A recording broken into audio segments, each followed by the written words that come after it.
Alhamdulillahirabbil alamin wassalatu wassalamu ala asyrofil mursalin sayyidina Maulana Muhammadin wa ala alihi washabihi asmain nama ba'du.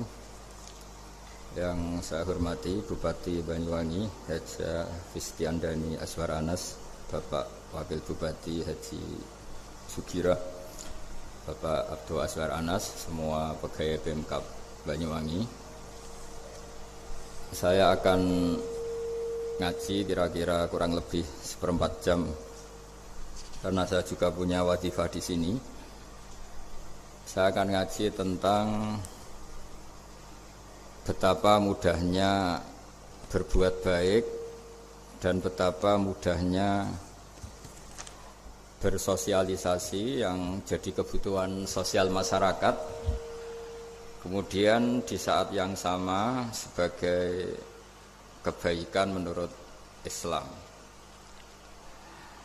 Ini saya baca kitab yang sangat otoritatif, yaitu kitab Sahih Muslim, di mana kita tahu dalam Islam pegangan ahli sunnah wal jamaah juga pegangan ulama seluruh dunia adalah Al-Kutubus Sittah, kitab 6 diantaranya yang hadis Bukhari Muslim.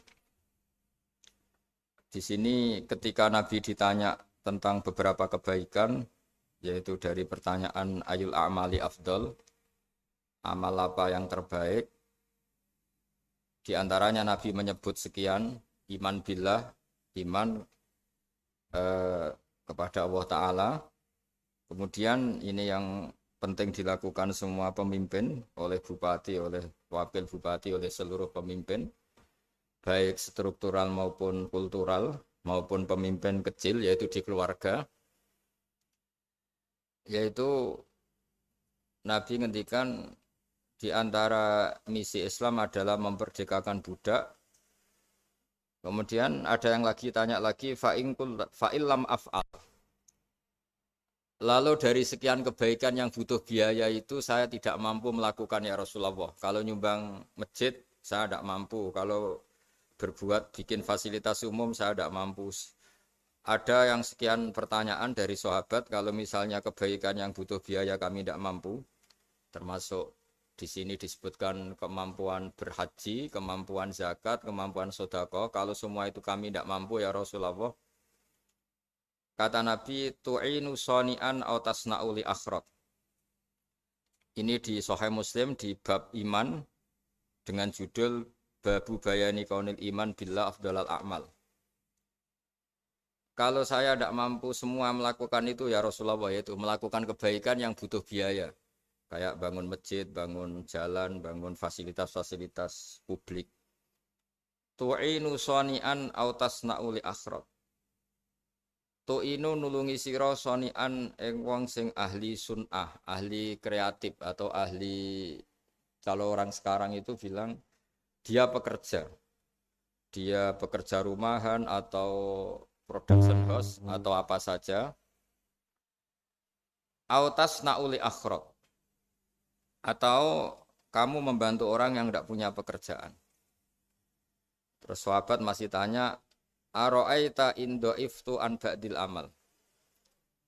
Kalau semua kebaikan aktif saya tidak mampu melakukan ya Rasulullah, kebaikan menolong orang lain, kebaikan yang bersifat aktif.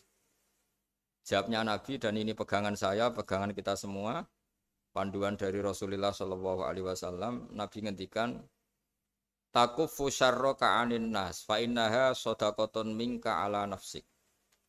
Ya, saya ulang lagi, takufu syarroka anin nas, fa innaha sodakotun minka ala nafsik. Kamu dalam berislam cukup menjaga supaya kejelekan kamu tidak punya imbas pada orang lain. Ya, ini penting dalam Islam. Jadi kalau tidak bisa berbuat baik, potensi keburukan kita jangan sampai menimpa orang lain. Keburukan itu bisa kejahatan kriminal, bisa kejahatan pidana atau merugikan orang lain, atau kejahatan yang tidak sampai kriminal tapi mengganggu orang lain. Misalnya contoh gampang ini, saya sumpek-sumpeknya sendiri ingin jalan-jalan, main di teman yang di jam kerja. Ini kan sumpek-sumpeknya saya sendiri ingin hiburan, terus wisata atau dolan ke teman yang sebetulnya saat itu dia mungkin ngaji atau kerja atau harus memenuhi kewajiban cari nafkah. Gara-gara nemuin saya, akhirnya dia dikomplain sama majikannya. Atau gara-gara nemuin saya, dia akhirnya tidak ngaji sama santrinya. Atau gara-gara nemuin saya, dia terganggu aktivitasnya. Itu juga tidak boleh. Karena berarti keburukan kita punya akibat pada orang lain. Jadi kaidah dalam Islam itu kalau tidak berbuat baik, potensi keburukan kita ini jangan sampai menimpa orang lain. Sehingga di sini Islam menyarankan uzlah. Uzlah itu nyepi. Jadi misalnya kita baru penat, baru bawaannya itu emosi, baru gak suka kumpul orang, itu ya sebaiknya jangan jalan-jalan. Karena di antara kebaikan Islam itu tabassum, senyum. Atau talqatu wajhin, ceria. Tapi karena kita mungkin jatuh kredit, jatuh hutang, atau punya masalah keluarga, sehingga bawaan kita itu emosi. Nah dalam seperti ini sebaiknya uzlah, menutup diri.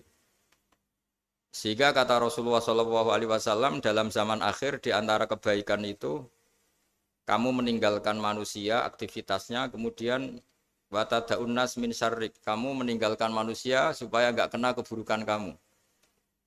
Jadi ada momen, ada saat di mana kita mungkin kalau ketemu orang itu bawaannya ingin sengak, ingin ngomong yang enggak enak atau kita baru penat, itu sebaiknya uzlah saja, mengurung diri di kamar atau isolasi sendiri. Karena bawaannya baru emosi. Nah ini yang jarang dipraktekkan. Kalau sekarang malah banyak yang saat susah, malah bawaannya ingin namam, ingin menvonis orang lain atau ngadili orang lain. Padahal pesannya Nabi, kalau semua kebaikan aktif tidak bisa kamu lakukan itu, takuffu syarra ka'anin nas fa innaha shadaqatun minka ala nafsik. Sehingga keburukan kita, ya saya ulang lagi, keburukan kita yang ingin emosi, ingin apa itu tidak punya akibat orang lain. Di sini kearifannya Rasulullah SAW, beliau masyhur ngendikan, layak dilqodi wa ghadban. Jangan sampai seorang hakim bikin keputusan ketika emosi, karena bawaannya orang emosi itu pasti nggak terkontrol intelektualnya, nggak terkontrol nuraninya, nggak terkontrol semua sifat baiknya. Itu kalau punya keputusan bahaya sekali.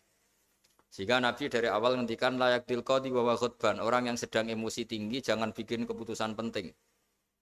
Kemudian oleh ulama diteruskan juga jangan bikin keputusan penting orang yang sangat lapar atau yang sangat kenyang, atau yang sangat ngantuk, atau yang super sibuk. Jadi hal-hal yang potensi buruk dalam mengambil keputusan itu harus ditinggalkan. Sehingga misalnya bupati atau wakil bupati kalau sedang tidak nyaman dengan suasana apa, nggak boleh rapat kemudian memutuskan keputusan penting. Begitu juga kiai dan semuanya. Nah ini yang supaya otoritatif. Kenapa saya bawa kitab itu logikanya jelas ya. Kita sebagai dai, sebagai ustadz, atau sebagai mubalek, atau sebagai siapa saja, yang ingin kita wariskan ke umat Rasulullah adalah dawuh-dawuhnya Nabi. Dan kalau kita ngaji tidak pakai kitab, itu sebenarnya umat kita jejali dengan pikiran kita, dengan ide kita. Jangan-jangan ide kita, pikiran kita ini tidak mewarisi pikiran Islam, tapi pikiran kita, atau emosi kita. Tapi kalau kita baca kitab, artinya umat ini berhak mendapat apa yang diteladankan dan disabdakan oleh Rasulullah SAW. Tapi kalau kita, itu pasti inginnya itu kita. Misalnya kita Bupati Banyuwangi, mungkin kita akan cerita Banyuwangi dengan asik. Tapi bagi daerah lain, apa urgensinya bagi saya? Begitu juga kalau kita kiai, mungkin kita akan cerita fadhilnya kiai. Tapi bagi orang lain yang keutamaannya jadi pekerja, jadi satpam, jadi guru, jadi pegawai negeri yang adil. Sehingga subjektivitas kita ini akan tinggi. Tapi kalau kita sebagai kiai baca hadis, maka umat ini mendapatkan panduan dari Rasulullah SAW. Nah dari sekian panduan itu kata Nabi, jika Anda tidak bisa berbuat kebaikan aktif, maka kebaikan yang harus Anda lakukan adalah potensi kejelekan kamu jangan menimpa orang lain. Makanya saya berkali-kali bilang, saya ini termasuk kiai yang jarang main ke alumni. Karena tadi kadang-kadang alumni itu sudah mau kerja di tempat kerjanya atau mau janjian ngantar anaknya sekolah. Gara-gara ada saya, mungkin semua itu dibatalkan. Sehingga silaturahim itu juga harus dimanage supaya tidak mengganggu haknya orang yang kita silaturahimi. Jangan sampai silaturahim jam 9, saatnya orang kerja, kemudian dia dapat peringatan dari pabriknya gara-gara sering didolani kiainya. Itu kan jadi ribet. Atau kiai karena sering didolani terus tidak ngaji metu tamu terus itu kan jadi ribet. Apapun itu sehingga orang itu harus berpikir perilakunya itu tidak punya akibat la doror wala diror. Jangan mengganggu dirinya juga jangan mengganggu orang lain. Ini oleh Nabi disebut takufu syarroka adin nas fa innaha sodakotun minka ala nafsik. Sifat buruk kamu itu harus dijaga supaya tidak menimpa orang lain. Dan itu berarti menjadi sodakoh kamu atau amal kamu pada diri kamu sendiri. Jadi ini penting dimaklumatkan ke semua kita bahwa saat kita tidak bisa berbuat baik aktif, misalnya nggak bisa sodakoh, nggak bisa menolong orang, setidaknya keburukan kita tidak menimpa orang lain. Nah termasuk keburukan yang terselubung adalah kita punya pikiran yang menurut kita ini hebat. Tapi bagi orang lain mungkin bahaya. Misalnya kita punya pikiran ingin jadi orang kaya raya yang dermawan. Itu artinya kan pikiran baik karena ingin jadi dermawan. Tapi artinya bayangkan orang lain tuh miskin semua butuh derma kamu. Mana mau orang lain kamu bayangkan miskin butuh derma kamu. Orang lain juga bayangkan dirinya kaya gak butuh derma kamu. Itu namanya kebaikan yang subjektif. Kamu ingin jadi kiai yang ngajarin orang banyak, oke itu baik. Tapi kan berarti kamu bayangkan orang lain gak bisa ngaji, terus kamu saja yang bisa ngaji, sehingga kamu yang ngajarin. Ya sudahlah, kebaikan itu udah usah muluk-muluk seperti itu. Jadi apa yang ditakdirkan kita jadi bupati ya jadi yang baik, menolong pekerja-pekerja yang baik. Saya kemarin diceritain banyak oleh Mas Anas, aktivitas Pemda Banyuwangi yang menolong banyak orang, juga masyarakat juga saling menolong. Dan seterusnya dan terusnya. Jadi ini jelas maksud saya supaya bupati dan semuanya pemimpin melakukan kebaikan itu berdasar panduan dari Rasulullah SAW, di mana di antara aturan yang dianjurkan beliau adalah aktivitas kita sebagai manusia adalah tu'inu soni'an au tasna'uli akhraq. Kamu selalu punya aktivitas membantu orang lain.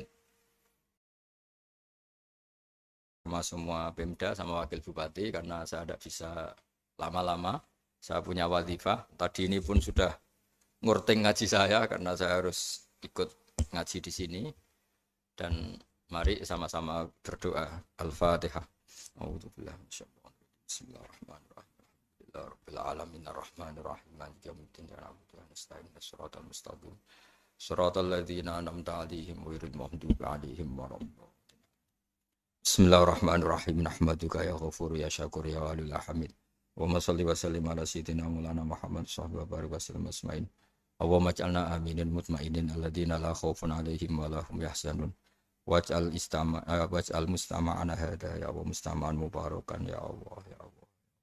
Allah barik fi mustama'atina wa fi firaqina wa fi uslatina wa fi mu'akhatina. Mu'akhatan fika laka wa fika mu'akhatan ya wa yuzkaru fiha ismukal azim. Allahumma ya Allah illam akun ya Allah ahlan an ablugha rahmataka ya Allah farahmatuka ahlun an tablughana.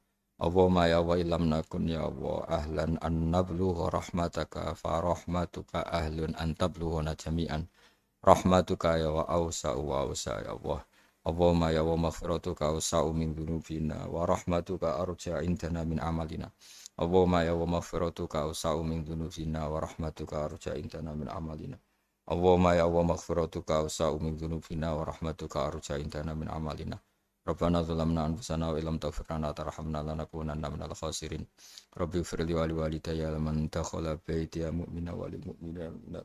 Rabbi ighfirli wa liwalidayya liman dakhala baytiya mu'mina wa lil mu'minina wal mu'minat. Rabbana atina fid dunya hasanah wa fil akhirati hasanah wa qina adzabannar. Sallallahu alaihi sayyidina Muhammad sallallahu alaihi wasallam. Subhana rabbika rabbil izzati amma yasifun wa salamun alal mursalin alhamdulillahi rabbil alamin.